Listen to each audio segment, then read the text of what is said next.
क्या आपने कभी सोचा है जन्नत में जाने वालों की क्या विशेषताएं होती हैं? वे कौन सी आदतें होती हैं जो उन्हें जन्नत की ऊंचाइयों तक पहुंचाती हैं? चलिए, आज हम जानेंगे जन्नत में जाने वालों की 5 आदतें जो हमें अपने जीवन में अपनानी चाहिए।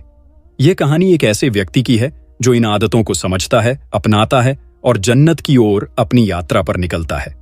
नंबर 1, दुआ और तवक्कुल। क्या तुम नहीं जानते मेरे बेटे? मौलाना साहब ने अपनी आंखों में विश्वास भरी नजरों से कहा। जो लोग सच्चे दिल से दुआ करते हैं और अल्लाह पर भरोसा रखते हैं, वे कभी मायूस नहीं होते। क्या सच में? अली ने पूछा। उसकी आंखों में सवाल था। हाँ बेटा, जन्नत में जाने वालों की पहली आदत यह होती है कि वे हर हालत में अल्लाह से दुआ करते हैं और उनका तवक्कुल सिर्फ उसी पर होता है। नंबर 2, सच्चाई और ईमानदारी।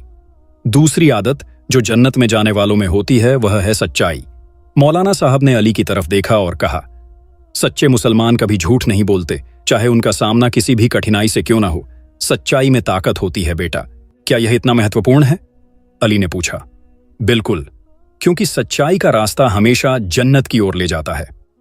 मौलाना साहब मुस्कुराए। नंबर 3, धैर्य और शुक्र। तीसरी आदत जो जन्नत में जाने वाले लोगों की होती है वह है धैर्य। मौलाना साहब, जब हम मुसीबत में होते हैं तो धैर्य कैसे रखें? अली ने सवाल किया। धैर्य से मतलब है कि हमें अल्लाह की मर्जी पर विश्वास रखना, और जब अल्लाह ने हमें कोई मुश्किल दी है तो हमें उसका शुक्र अदा करना चाहिए। यही सच्चा ईमान है। शुक्र अदा करना? अली ने पूछा। क्या शुक्र करना भी जन्नत में जाने का कारण बनता है? हाँ बेटे, शुक्र करने से अल्लाह का करीम रुख हमारे लिए हमेशा खुला रहता है, मौलाना साहब ने कहा।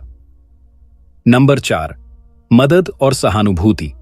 चौथी आदत जो जन्नत में जाने वालों की होती है वह है दूसरों की मदद करना। कैसे?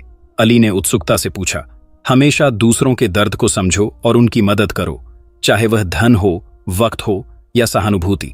जन्नत में वही लोग जाते हैं जो दूसरों का दर्द महसूस करते हैं और उनकी मदद करते हैं।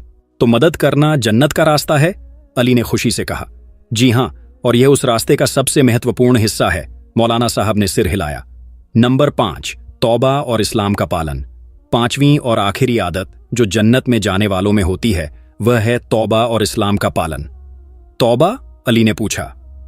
हां बेटा, हर इंसान से गलती होती है, लेकिन जो अपने गुनाहों से तौबा करता है और अल्लाह से माफी मांगता है वह हमेशा जन्नत के रास्ते पर होता है। इसका मतलब है कि हम अपनी गलतियों से सीख सकते हैं और फिर से अल्लाह की राह पर चल सकते हैं। अली ने समझते हुए कहा। बिल्कुल, और यही जन्नत में जाने वालों की सबसे बड़ी आदत होती है। मौलाना साहब मुस्कुराए। तो बेटा, इन 5 आदतों को अपनाओ। दुआ और तवक्कुल, सच्चाई, धैर्य और शुक्र, मदद और सहानुभूति और तौबा और इस्लाम का पालन। अगर तुम इन्हें अपने जीवन में लागू करोगे तो यकीन मानो, जन्नत तुम्हारा इंतजार कर रही है। अली ने सिर झुकाया और अपनी जिंदगी को सुधारने का दृढ़ संकल्प लिया। वह जानता था कि अगर वह इन आदतों को अपनाता है तो वह भी एक दिन जन्नत में अपने अल्लाह से मिलेगा। इस कहानी से हमें यह समझने को मिलता है कि जन्नत का रास्ता केवल कुछ आदतों में छिपा हुआ है। अगर हम इन आदतों को अपने जीवन में उतारें तो अल्लाह की मदद और कृपा से जन्नत हमारी होगी।